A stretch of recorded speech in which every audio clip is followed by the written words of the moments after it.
Work, workforce, and workplace norms are shaped as much by popularized portrayals as they are by our lived experiences. From sensational headlines, like The Great Resignation, to successful series, like The Office and Silicon Valley, to skits and stories shared on our social media feeds, what we see shapes what we believe. Let's go behind the scenes to discover what's new now and next in the world of work. And we'll challenge the traditions of what it means to live well and to work well. This is Success from Anywhere.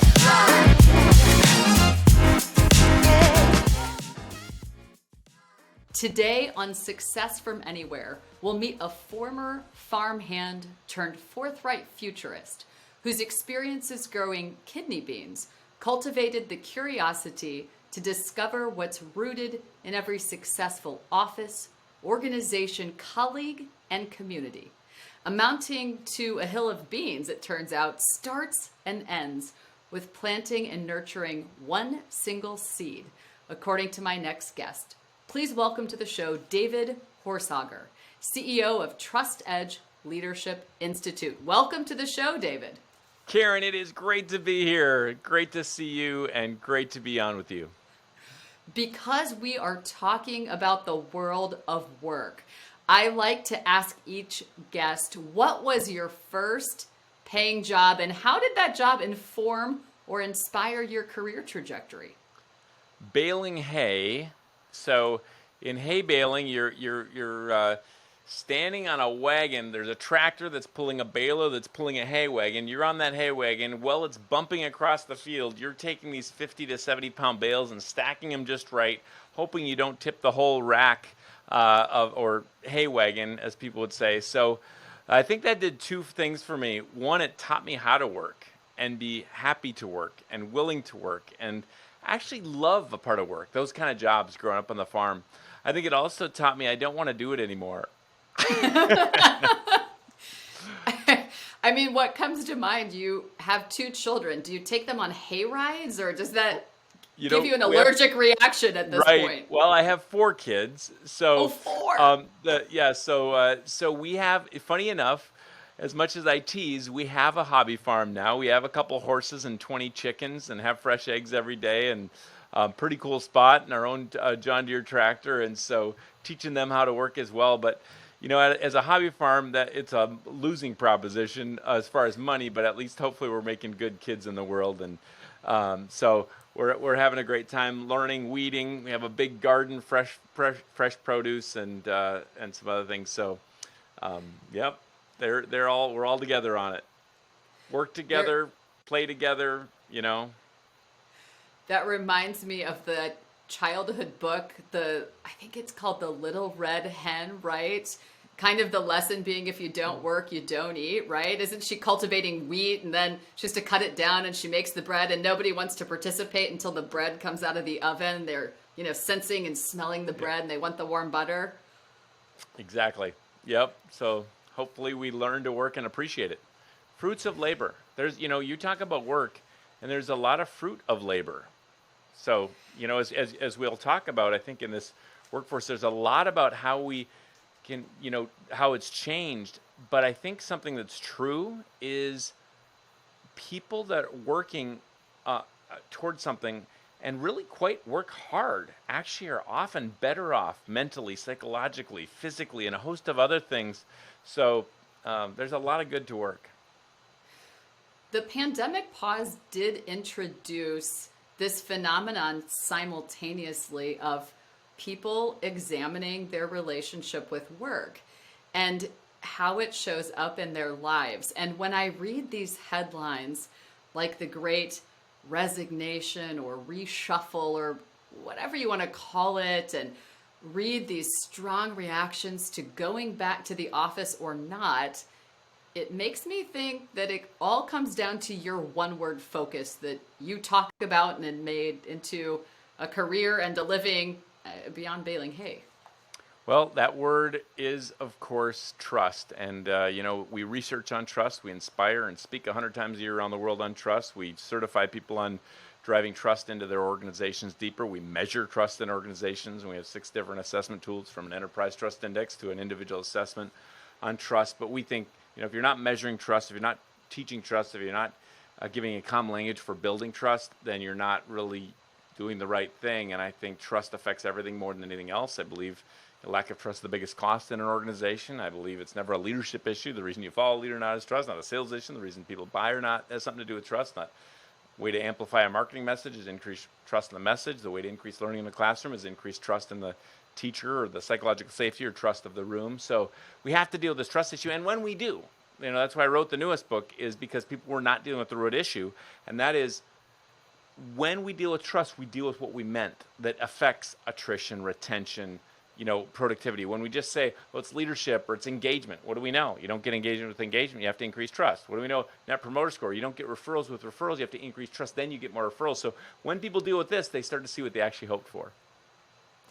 You use that phrase, common language, and sometimes we might have the same intention and we use a single powerful word like trust in a very different context. If you were to give all of our listeners a common language or definition of trust, what would it be? Well, there's a common language on the definition we have as trust, and then there's a common language on the 8-pillar framework or how we build it. So on that definition of trust, you are absolutely right, by the way, because I will actually, even in a keynote, brainstorm with people, what are words that stand for trust? Oh, safety. Yep, that's a good word for trust. Oh, dependability, reliability, consistency. Absolutely, consistency. Whatever you're consistent, if you're late all the time, I will trust you to be late, right? Consistently. And there's people that say things that I think there's a lot today about trust and a lot of people with and mostly without research. So there's someone today that says trust, that's just transparency.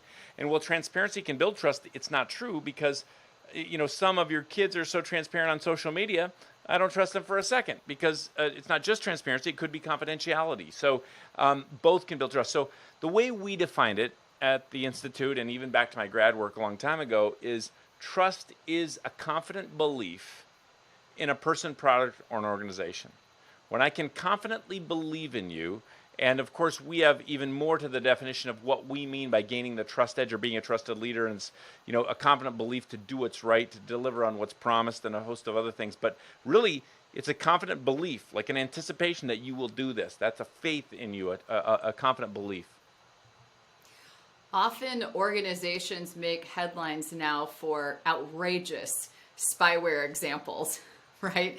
I recently read about an organization installing cameras in the homes of their customer service workers to watch them and make sure they were working. And when I work with organizations about return to office or not, or how much hybrid work, it strikes me we're trying to solve a trust issue. I mean, what advice would you give to leaders, employers and employees who are listening, and this is the battleground where they're experiencing trust as the top issue or battleground in their office or workplace? Two things about that. Number one, I think people need to see a lack of trust as the biggest cost they have. So think about that. They don't trust their employees, so now they're paying for spyware. They're paying for all these things, right? If I don't trust, I say often, the cost of a lack of trust, like a lock. I don't trust you, so I put a lock on something. The paradox, of course, is a lock can, in an untrustworthy environment, increase trust. But if I didn't have to, if I could trust you, there's two big costs. One, the money. I got to buy the lock. Two, time. Now I got to open it every time I go through the gate. What if it's a combination lock? Oh my goodness, forever, right? Or you think of someone you trust. Even think of, before you get to employees, think of a workforce. Think of a teenager, if you're a parent that you trust. Friday nights. Oh, no stress. Oh, I got it. What if a teenager I don't trust? Oh, it's just, keep me up at night. And that's the same in this relationship, employer to employee, employee to employer, is there's a lot of stress where there isn't trust either way. There's a lot of costs either way. So first, we want to create a high trust environment, and we want to hire high trust people and all that kind of stuff. As far as that example of, the first thing people need to see is that a lack of trust is the biggest cost we have. This does not mean I believe we should trust everyone. And so what we've learned is actually there's more nuance, because actually, while an employee might say, I don't perform well when I've got spyware and all this, which is generally true, an employer can also say there has been truth to people saying they're working one job and working two jobs, and actually, doing their laundry when they shouldn't be, or whatever at home. So it is a real genuine challenge. So for us to just say, well, don't do this. Oh, are you kidding me? You're putting a chip in people? That's crazy. Or, oh, but are you kidding me? There's people that actually are abusing their, in essence, freedom of not having accountability. So the two big things, there's a framework for building trust, but I will say two things that leaders, employers need to think about, especially from what we found, is a mix in an at-home or a virtual work environment, a mix between three things really: clarity, clearly what I want, clearly what we need here; connection, so we stay human, like we're actually connecting, predictable connection with our people, like every week or every time we're going to predictable connection; and accountability. We have to have accountability, a fair type of accountability in any environment, but also in a virtual environment. So those little ideas come under the 8-pillar framework, but those are three that have three little parts of the framework that have kind of risen to the top, because you have the leaders saying, well, I need accountability, and there's truth to that. And you have employees saying, well, I need connection. I don't even know you anymore. Who are you? Where's the human piece? So we have to think about both of those, together as we move into this new world, new economy in many ways. When I interviewed you for the Success from Anywhere book, you introduced me to your 8 pillars of trust. Could you take our listeners through those? You referenced a couple in your list. Talk to us about these 8 pillars. I mean, how did you discover them? And I'm guessing you pressure tested them to make sure they hold true pre-pandemic as they are, I guess we can't call it post-pandemic, but whatever world we're in now. What are the 8 pillars of trust, and how did you arrive at them? So this was the second half of my grad work, is how is trust built, and it's these 8 pillars. The first half was proving a lack of trust is the biggest cost in an organization. So these 8 pillars are how trust is built. By the way, I'll get to how we pressure tested them and so forth, but I believe, I absolutely, passionately, with research, with work across 6 continents, with a work across industries, believe these are how trust is built, falls under these 8, absolutely. So they start with C's, so please don't think of them as some alliteration list from some motivation or something. They each represent a really important research funnel, but for clarity, they start with C's. Here they are. Number 1 is clarity. People trust the clear, and they mistrust or distrust the ambiguous or the overly complex. Whenever we overcomplexify beyond what is needed, we lose clarity, which loses trust. So clarity, we trust the clear. Clear, and just to give context quickly, is this works for everybody. So a leader might not be trusted because they're not clear about the vision. A manager might not be trusted because they're not clear about expectations. A salesperson might not be, people are not buying, even though they're clear about how cool they are and how long they've been in business, they're not clear about the benefits of that product to me. Or the teacher's not, people aren't clear, they're not clear about the assignments. So the kids go home frustrated. So it kind of affects everything. So number 1, I'll go through faster now. Number 1 is clarity. Number 2 is compassion. We trust those that care beyond themselves. And we have a hard time being accountable to someone or following someone if they don't have compassion or care, even if it's not about me. Something beyond themselves, missional or so forth. Number 3 is character. We trust those that do what's right over what's easy. There's integrity involved there and a host of other things, but we trust character. And yet that's not everything, because we also have number 4, competency. I might trust Karen because, to take my kids to the ball game because of her character, and not trust her to give me a root canal because of competency, as far as I know, right? So competency. The next pillar is commitment. We trust those that are willing to stay committed when it gets tough, commit in the midst of adversity. And if you think of people in life or history that have left a legacy, parent maybe, a teacher, Mandela, Martin Luther King, Gandhi, Jesus, or Joan of Arc, they might have been trusted because they were committed to something beyond themselves, maybe to death, so their followers might have trusted them, partly because of commitment.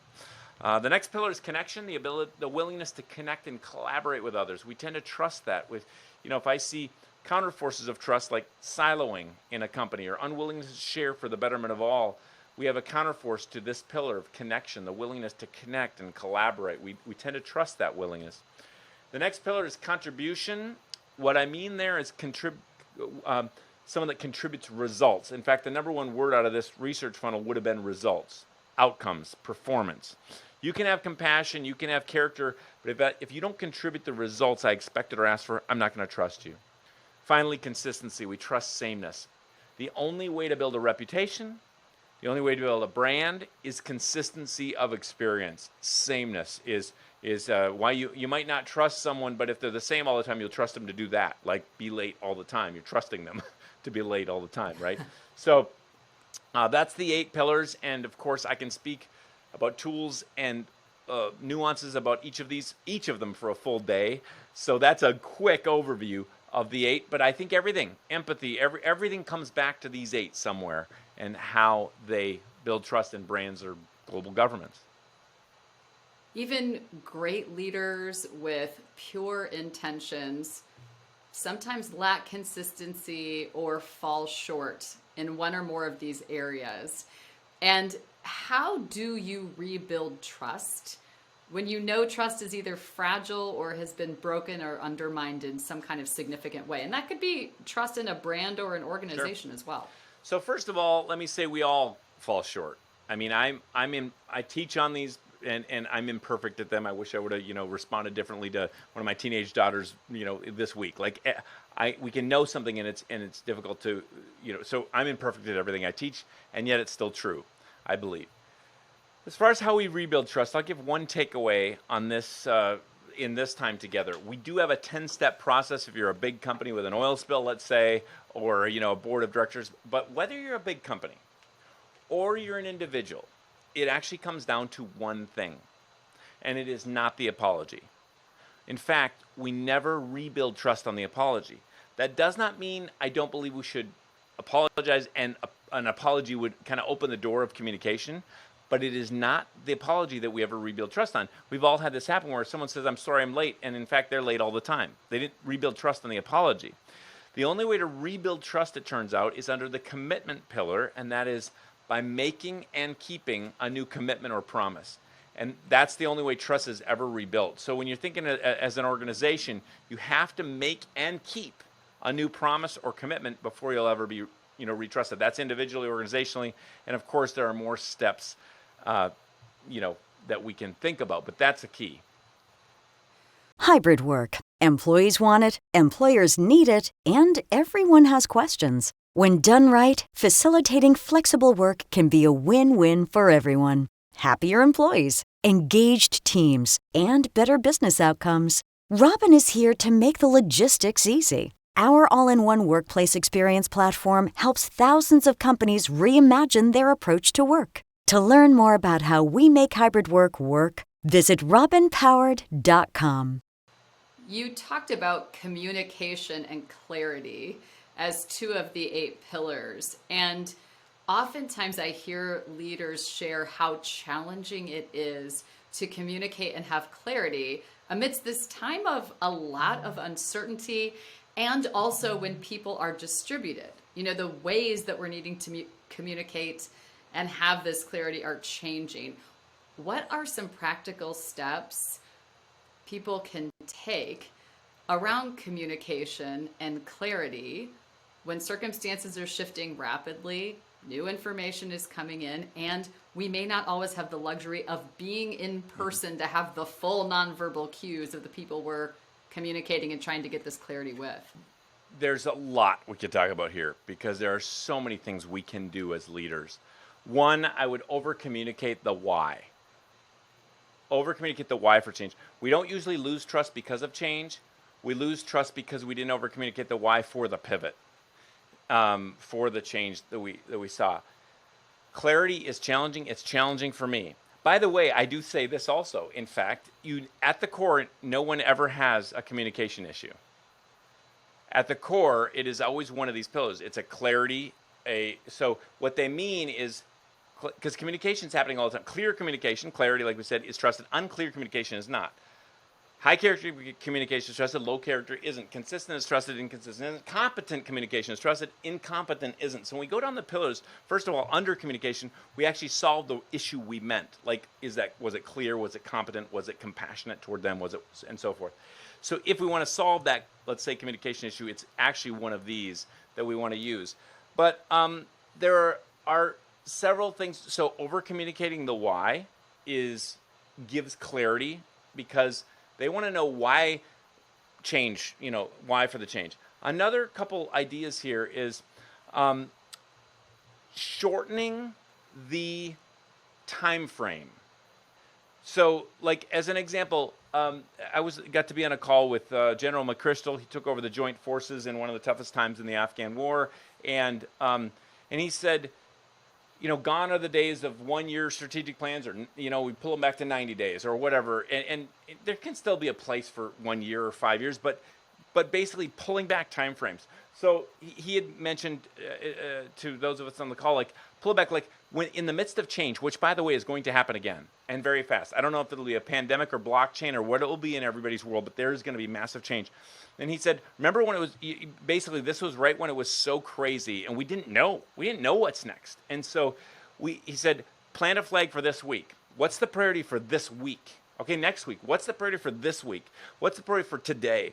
And interestingly, when he had mentioned when they were looking for Osama bin Laden, and he basically said about this. He said, we were having these weekly meetings. We couldn't find the intel to figure this out. And he said something like, basically, I pulled back the time frame and I said, I'm going to have a call every day. I think he said 0600 his time if he's in DC or Europe. And he said, we're going to meet for 30 minutes with 2,200 intelligence professionals from North Africa, Europe, Asia, and DC on the call. Anybody that has new intel that day, bring it. So they took the intel, 30 minutes, then for 15 minutes, they made a plan for that day. Within a few months, they found Osama bin Laden. So we have to, as far as clarity, we have to bring back the time frame so that we can be clear, because we cannot be clear. On March 15th of 2020, we could not be clear about next year. We couldn't. So that's one idea. Another maybe little idea for people that just are managing people. ODC, I call it. Not OCD, ODC. So if you want something, I learned this the hard way. When I took over my first organization, I was younger than almost all my staff. I had a lot of things against me. I wasn't getting what I wanted. And I started to think,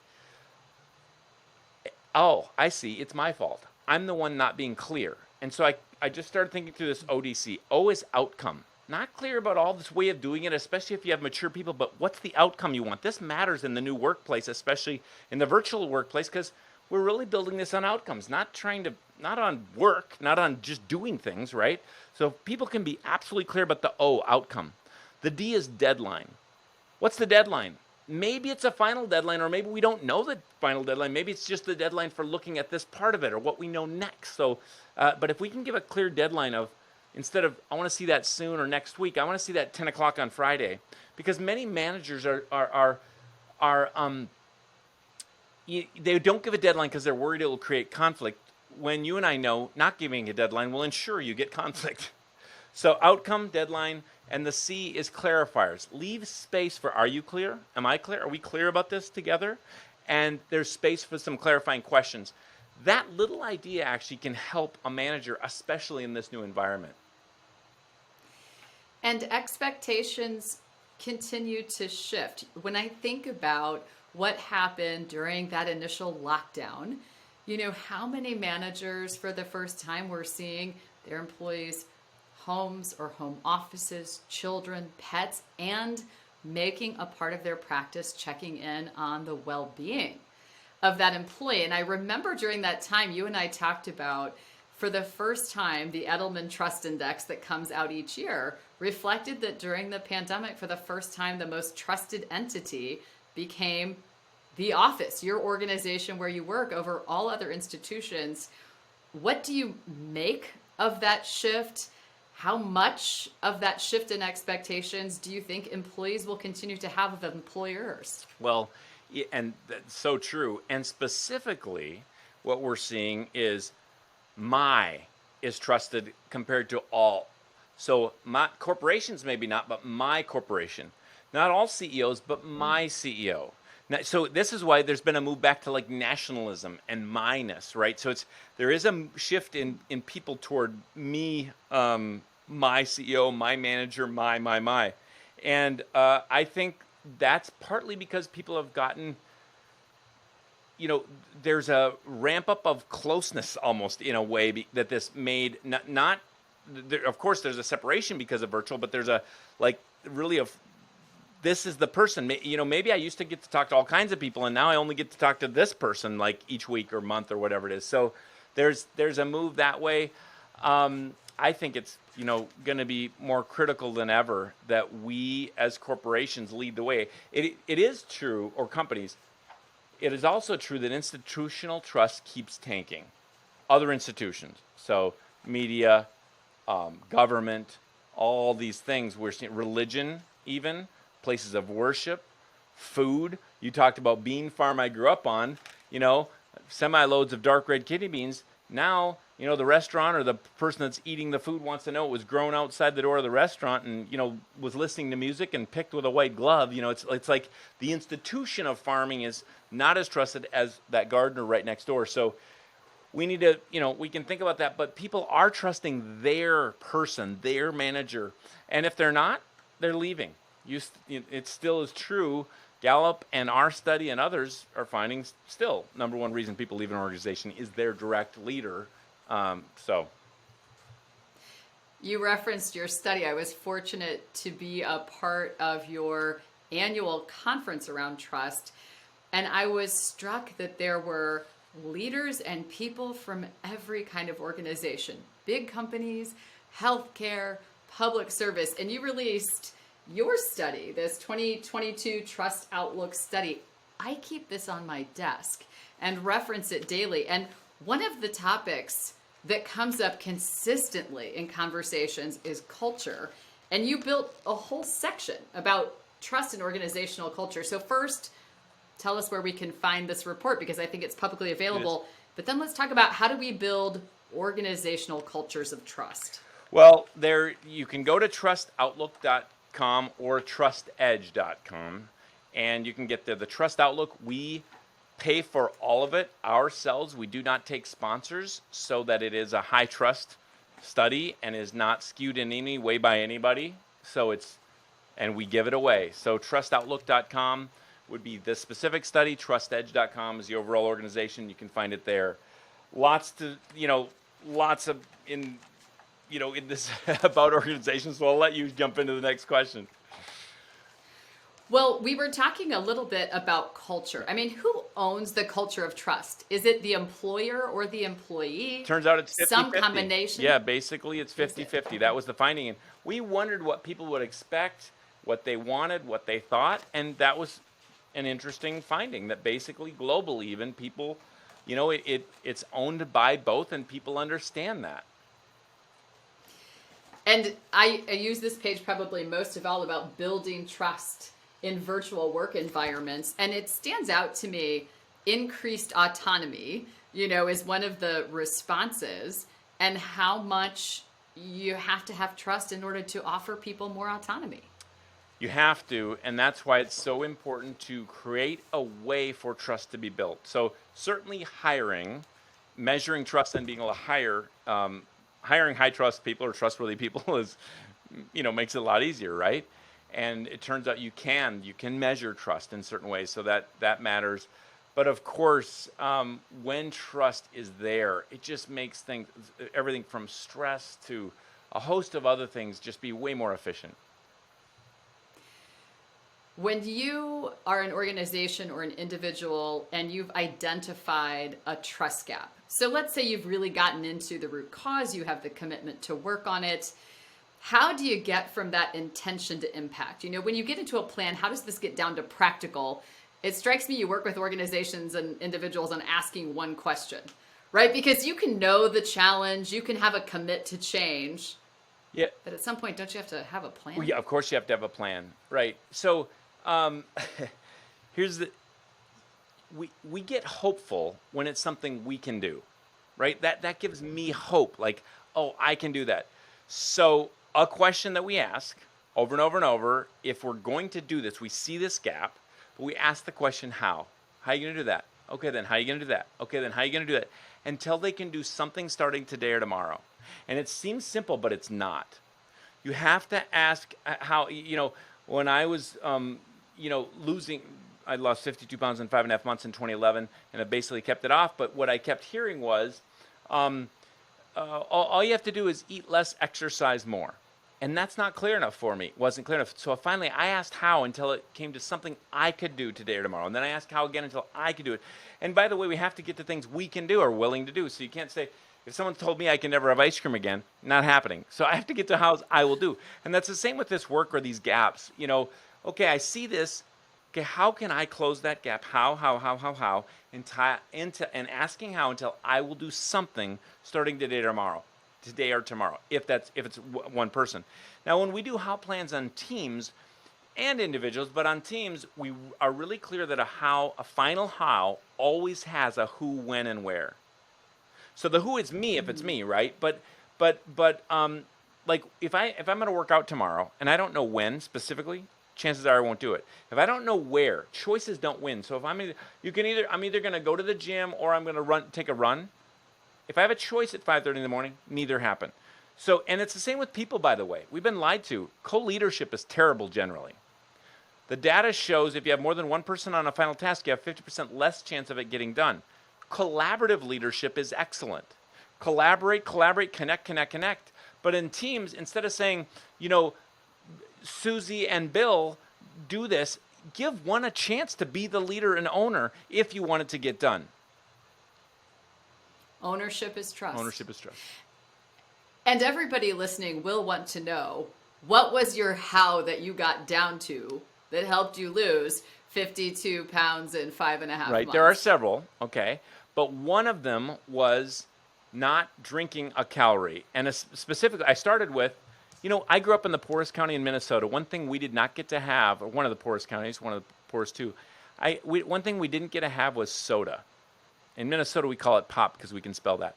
So, we didn't get to have a Coke. The rich kids got to have a Coke. We didn't get to have a can of pop. That was amazing, right? We saw that, but we didn't get to have it. So when I started flying more 25 years ago, and the flight attendant said I could have my very own can, I had 4 Cokes by LA, So I started drinking more and more. And so my first final how, it was me. I'm the final how. That's a person. The place was anytime I'm on a plane. And it was, I'm not going to drink a calorie. So when they offer me a drink, which I would go back to childhood, like, I could never have this. I'll have I'll have all these. I was automatic, and I still am automatic. I have hardly ever drink a calorie now, 10 years later. But the drink like that was a big deal to me, not drinking a calorie. So I ordered something else on the plane. In the morning, I thought juice was good for you. Of course, Doc said if you want to get sick, drink orange juice. It's full of sugar. Drink, eat an orange, drink a glass of water. So my final how, first of all, was I'm not going to drink a calorie on a plane. Then it was I'm not going to drink a calorie for 90 days. Then it was I'm not going to drink a calorie for 6 months. And I seldom drink a calorie today. Now I will drink a calorie once in a while, but I'm very aware. And that works for me. That's not for everybody, by the way. This is not healthcare advice. This is not fitness advice. This isn't for most people. Most of my friends would never want to do this. You have to get to something you will do, right? And you can do. And for me, that was something I could do. And back to what you said earlier, what's the biggest commitment you will make and keep to yourself? And how are you going to do it? Yep. Well, changing channels a bit, when we talk about the office, no office conversation would be complete without a little water cooler chat. Everyone says they miss this, right? The spontaneous gathering. So I like to do a segment on the show of the virtual water cooler, just to take 5. So 5 quick, easy, fun questions. You just say the top thing that comes to mind. Are you ready? I don't know. That's the nature of spontaneity. Exactly. I would ask if you... All right. When you were a kid, what did you want to be when you grew up? A cowboy. Oh, that's a great answer. Now, I know we just talked about your 52-pound weight loss, and what is your favorite guilty pleasure ice cream office snack? And particularly, I'm an ice cream connoisseur. I mean, I can eat, I know that what kinds are good, what kinds aren't, what are made of the highest fat, which you want, high fat milk or cream or not, and so forth. But I'll tell you the best kind. The best is homemade with a very specific recipe that I grew up with. Homemade ice cream, put together, believe it or not, raw egg. The bucket raw with the milk, crank? Crank, yep. It's got the rock salt Nothing like right it. on the side. Nothing like it. I've done that too. It's the best. It's the best. Now, you hear a lot, in organizations about trust. You gave the meeting example. What is the most creative excuse you've ever heard for someone completely missing a meeting? Oh my. Most creative excuse. I don't know if I can think of a good one here.